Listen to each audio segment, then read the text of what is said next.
제대로 판단이 서지 않는 일들이 생겼을 때 그 일에 대해서 주저하지 않고 하나님의 판단에 맡기고 움직일 수 있는 우리가 되게 하여 주옵소서. 하고 싶은 건 많고 그런데 해야 되는지 모를 때 그러한 판단이 어떤 것이 무조건 옳다, 무조건 그르다라고 말할 수 없습니다. 그 어떤 사람의 의견이라도 그 어떤 사람의 마음이라도 100% 맞을 수는 없을진데 잘못된 것은 돌아올 수 있는 믿음이 있으면 되고 잘한 것은 칭찬받아 마땅한 일이니 자랑도 하고 인정도 받게 하여 주시옵소서. 여러 가지의 선택의 순간에 그 기로에 서 있습니다. 이 모든 선택에 하나님의 선택을 할 수 있는 우리가 되게 하여 주시옵소서. 감사합니다.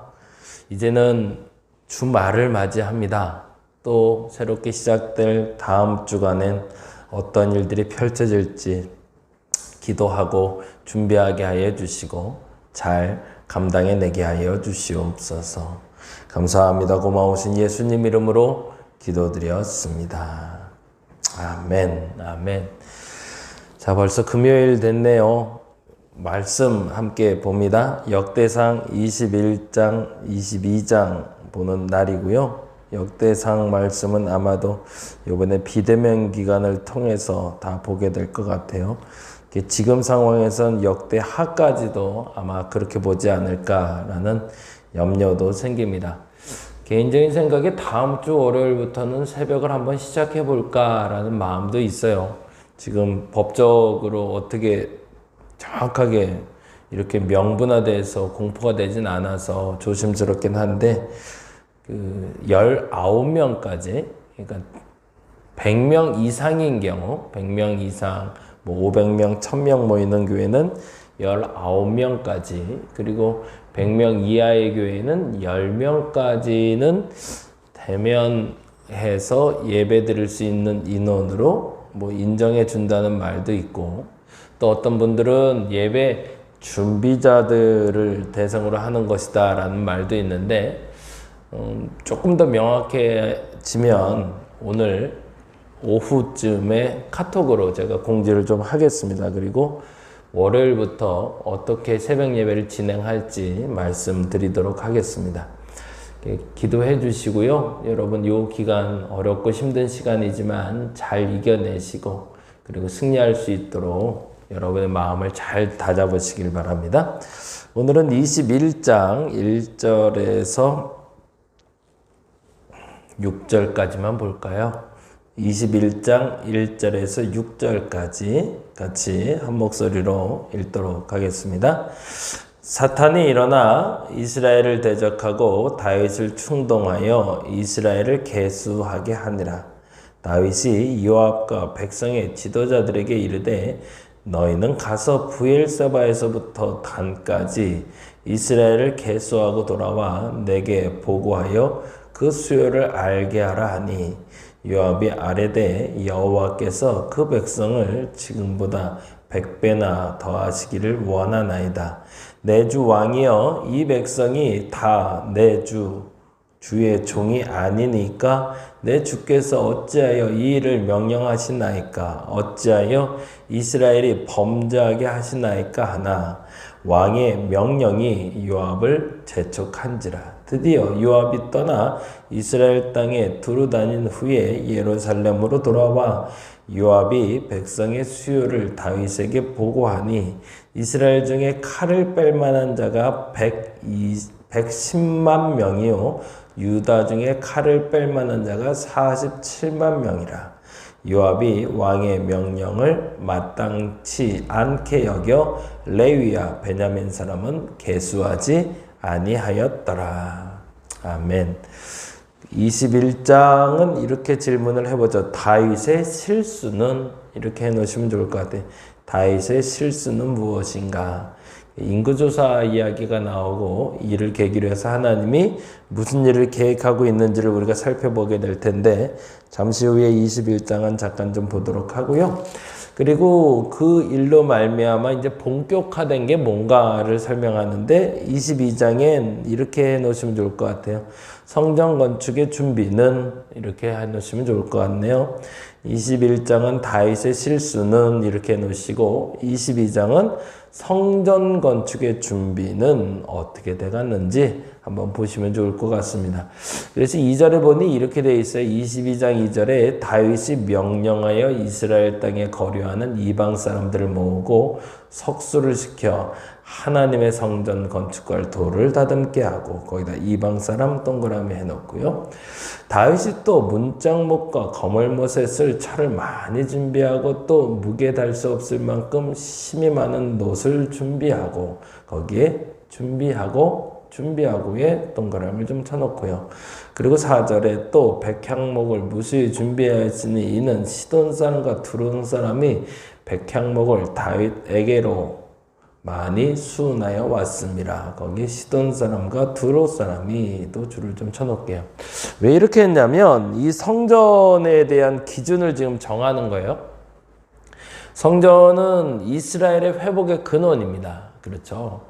그 말은 중요하죠. 그런데 이 성전을 짓는데 사용된 사람들은 누구인가? 그리고 그들은 어떤 일을 했는가를 기억하고 있죠. 근데 앞서 말씀드린 대로 이스라엘 땅에 거류하는 이방 사람들과 시돈 사람과 두론 사람들의 도움으로 성전이 지어지고 있다는 거예요. 그건 다른 의도로 말하자면 이 성전은 이스라엘만의 성전이 아니다라고 말하고 싶은 거죠. 지금까지는 이스라엘 사람들은 예루살렘에 있는 성소는 우리 거야 라고만 말해왔는데 이건 너희 것이 아니라 우리 모두의 것이다 라고 말하고 싶은 거죠. 왜? 지을 때부터 이방 사람들이 함께 했고 심지어는 그 자재들도 이방에서 들어온 것이다 라는 거죠. 그리고 나서 또 이렇게 얘기합니다. 5절 말씀 보니 다윗이 이르되 내 아들 솔로몬은 어리고 미숙하고 여호와를 위하여 건축할 성전은 극히 웅장하여 그 다음에 뭐라고 되어 있죠? 만국의 명성과 영광이 있게 하여야 할지라. 거기다 줄을 쳐놓을게요. 그렇죠. 지금 말씀드린 대로 사실은 이 성전은 예루살렘에 있긴 하지만 이스라엘만의 성전이 아니라 만국의 성전이 될 것이다 라고 선포하고 있는 겁니다. 그리고 나서 이렇게 얘기하죠. 그러므로 내가 이제 그것을 위해 준비하리라 하고 다윗이 죽기 전에 많이 준비하였더라. 거기다가 두 줄로 펴놓고 별표 해놓죠. 내가 이제 그것을 위하여 준비하리라 하고 다윗이 죽기 전에 많이 준비하였더라. 저와 여러분이 이럴 수 있기를 간절히 바랍니다. 목적도 분명히 보였고요. 내용도 보였고요. 상황도 보였지만 누리는 건 내가 아닐 수 있다라고 여기면서도 잘 준비할 수 있는 사람. 쉽지가 않죠. 그래서 교회에서 은퇴하는 게 참 어려운 일이고요. 그리고 내가 이뤄놓은 회사를 다른 사람에게 넘기는 게 정말 어려운 일이고요. 성과가 났는데 그 성과를 내가 누리지 않고 남들이 누리게 하는 것 어마어마하게 대단한 일입니다. 근데 그것이 원래 하나님의 마음이라는 거죠.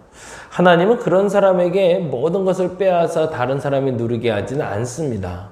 더 중요한 것은 그렇게 누릴 수 있도록 준비한 사람도 누릴 수 있는 것도 있을 뿐만 아니라 그로 말미암아 후대가 마음껏 누리고 만들 수 있는 기초를 쌓을 수 있다는 거죠. 성전 준비를 통해서는 사실은 다윗을 통해서 솔로몬 때에 지었다고 말하지만 실질적으로 다윗의 준비 과정을 통해 만국이 누리는 성전이었다라는 걸 강조하고 싶었던 거죠. 그런데 정말 중요한 얘기는 13절입니다. 같이 읽어볼까요? 12절, 13절. 11절부터 보죠. 11절. 이제 내 아들아 여호와께서 너와 함께 계시기를 원하면 내가 형통하여 여호와께서 내게 대하여 말씀하신 대로 내 하나님 여호와의 성전을 건축하며 거기다 줄 쳐놓고요. 그 다음에 중요한 게 있어요. 여호와께서 내게 지혜와 총명을 주사 내게 이스라엘을 다스리게 하시고 내 하나님 여호와의 율법을 지키게 하시기를 더욱 원하노라 라고 거기다가 줄 쳐놓을게요. 내 하나님 여호와의 율법을 지키게 하시기를 더욱 원하노라. 그리고 이렇게 얘기합니다. 13절 그때에 내가 만일 여호와께서 모세를 통하여 이스라엘에게 명령하신 모든 규례와 법도를 삼가 행하면 형통하리니 강하고 담대하여 두려워하지 말고 놀라지 말라. 아멘. 여기서 중요한 단어가 아까 말씀드린 대로 성전을 건축하는 것과 그리고 또 하나 뭐였죠? 내 하나님 여호와의 율법을 지키게 하는 것 두 가지였습니다. 지금 여기서 말하고 싶은 건 뭐였냐면 성전을 짓는 게 모든 것의 완성본은 아니다라고 말하고 싶은 거예요. 만국이 바라보는 성전이 될 것이고 이로 말미암아 은혜가 쏟아져 나가고 은혜의 근본이 될 건 맞지만 이것이 하나님을 믿는 전부는 아니다라는 거죠. 정말 하나님을 믿는 필요 충분 조건은 사실은 성전을 짓는 것과 하나님의 율법을 지켜서 청종하고 규례와 법도를 삼가 행하는 것이 함께 가야 강하고 담대하고 두려워하지 말고 놀라지 않고 너희 일을 할 수 있다라고 말하는 겁니다. 하나님의 성전 짓기가 너무너무 중차대한 일이기도 했지만 이 글을 썼던 에스라는 그 얘기를 하고 싶었던 거죠. 성소가 지어져 감에 따라 지어진 성소만을 바라보고 이제 우리는 회복될 것이야 라고 착각하지 말라는 거죠. 성전이 지어지고 그 성전이 지어질 뿐만 아니라 너의 마음의 성전도 짓지 아니하면 앞으로 너희들에게 회복은 없다라고 말하고 싶은 게 22장의 얘기였습니다. 그래서 성전 건축 준비는 이라고 질문을 해놓고 이 성전 건축이란 눈으로 보이는 성전과 마음으로 짓는 성전이 있다라고 기록해 놓으시고 같이 나누시면 좋을 것 같습니다. 오늘은 21장 얘기를 잠깐 좀 보려고 하는데요. 21장은 사무엘하 24장과 연결됩니다. 사단이 일어나 이스라엘을 대적하고 1절 말씀 볼까요? 21장 1절 사단이 일어나 이스라엘을 대적하고 다윗을 충동하여 이스라엘 계수하게 하니라. 이스라엘 사람들의 숫자를 계수했다고 했지만 지난번에 말씀드린 대로 이거는 백성의 수가 아니라 군사의 수라고 말씀드렸죠. 그래서 그 군사의 수를 요압이 어떻게 계수해서 왔는지가 5절에 나오죠. 요압이 백성의 수요를 다윗에게 보고하니 이스라엘 중에 칼을 뺄 만한 자가 110만 명이요 유다 중에 칼을 뺄 만한 자가 47만 명이다. 이건 지금도 북과 남이 분리되어 있었네요. 그래서 북쪽에서는 110만 그리고 유다에서는 47만 그러니까 157만 명 정도 100만 대군이 넘는 거죠. 지난번 말씀드린 대로 제국을 이룰 만한 어마어마한 숫자. 근데 이게 하나님 보시기에 별로 좋지 않았더라는 거죠. 이 숫자 세고 앉아있는 게 다윗이 왜 세고 있었을까라는 거죠. 시편 131편 말한 것처럼 다윗은 사실은 그 이상의 일도 할 수 있는 사람이었습니다. 그것을 자신도 확인했던 거죠. 근데 하지 않았던 거죠. 그 일의 계기가 사실은 21장이었던 겁니다. 이 계수를 통해서 만일에 하나님이 이 일을 기뻐하셨다면 다윗은 다른 나라를 침공하며 제국을 만들 수 있는 제국의 왕이 되었을 겁니다. 그런데 하나님은 이 일을 기뻐하지 않으셨고 그리고 다윗에게 징계하셨다는 이유는 제국을 만드는 게 너의 목적이 아니라 나의 나라를 만드는 게 너의 목적이다라고 알려주고 싶었던 거죠. 그래서 다윗은 가색에 공경에 빠질 만한 세 가지 이야기를 듣게 되죠. 그리고 그 중에 전염병을 택하게 되고 전염병에 이르는 과정을 통해서 다윗도 뉘우치지만 하나님도 마음을 돌이키십니다. 그리고 돌이키고 나서 하나님이 그에게 응답하기 위하여 하신 일이 있는데 그게 바로 26절이 됩니다. 26절 볼까요? 22절부터 보죠. 22절 다윗이 오르난에 이르되 이 타작하는 것을 내게 넘기라. 너는 상당한 값으로 내게 넘기라. 내가 여호와를 위하여 여기 한 제단을 쌓으리니 그리하면 전염병이 백성 중에서 그치리라. 라고 이야기하며 오르난 타작 마당에서 하나님께 번제를 드리는 장면이 나오죠. 그리고 이렇게 얘기합니다. 26절 다윗이 거기서 여호와를 위하여 제단을 쌓고 번제와 화목제를 드려 여호와께 아뢰었더니 어떻게 됐대요? 여호와께서 하늘에서부터 번제단 위에 불을 내려 응답하시고 여호와께서 천사를 명령하시며 그가 칼을 칼집에 꽂았더라 라고. 그리고 나서 이렇게 됩니다. 29절 옛적에 모세가 광야에서 지은 여호와의 성막과 번제단이 그때에 기브온 산당에 있었으나 다윗이 여호와의 천사의 칼을 두려워하여 감히 그 앞에 가서 하나님께 묻지 못하더라. 그리고 1절 다윗이 이르되 이는 여호와 하나님의 성전이요 이는 이스라엘의 번제단이라 하였더라 라고 얘기하며 오르난의 타작마당이 예루살렘 성소를 짓는 토대가 됩니다. 여기서 중요한 단어는 뭐였을까요? 하나님이 다윗에게 원한 게 무엇일까를 읽어내는 게 중요했죠. 너의 능력은 없다가 아니다. 그러나 너의 능력이 나에게 쓰임받았으면 좋겠다. 이게 첫째죠. 너에게 능력이 없어서 그 일을 하지 말라는 것이 아니라 능력이 있지만 그 능력으로 나의 일을 했으면 좋겠다. 저와 여러분에게 하나님이 넘치는 능력을 주시는 것들이 있습니다. 그래서 그 넘치는 재주를 주체 못해서 죄를 지을 수 있음을 하나님은 아시고 그 일을 온전한 곳에 사용되길 원하신다는 거죠. 이제는 제국으로 뻗어나가 나라를 확장시키는 일을 하지 말고 이제는 하나님의 성소를 지어 하나님의 신앙이 전 세계로 퍼져 나가게 하라가 다윗에게 주어진 사명이었던 거죠. 하나님의 사람들도 마찬가지입니다. 어느 정도 일정량의 물질과 어느 양의 일정량의 능력을 부여받게 돼서 그 일로 여러분이 어느 정도라고 기준을 정할 수는 없지만 그 누림이 시작되었다면 그때부터는 이제는 뭐 하라는 거죠? 하나님 나라의 확장을 위해 사용할 수 있는 도구가 되라는 겁니다. 그리고 두 번째는 오르난 타작마당은 사실은 죄가 종결된 자리라는 거죠. 그가 죄를 지어서 그 죄에 대해서 종결된 자리가 오르난 타작마당이었지만 더 중요한 건 그 죄가 종결된 자리가 은혜가 시작되는 자리가 되더라. 그래서 저는 약점 얘기를 그래서 많이 하는데 우리에게 약점이 되는 것이 있고 죄에 대한 결과로 많은 흔적들이 있습니다. 근데 그 흔적들을 두려워하지 않았으면 좋겠어요. 약점이 그리고 그 죄에 대한 흔적이 은혜의 시작점이 될 겁니다.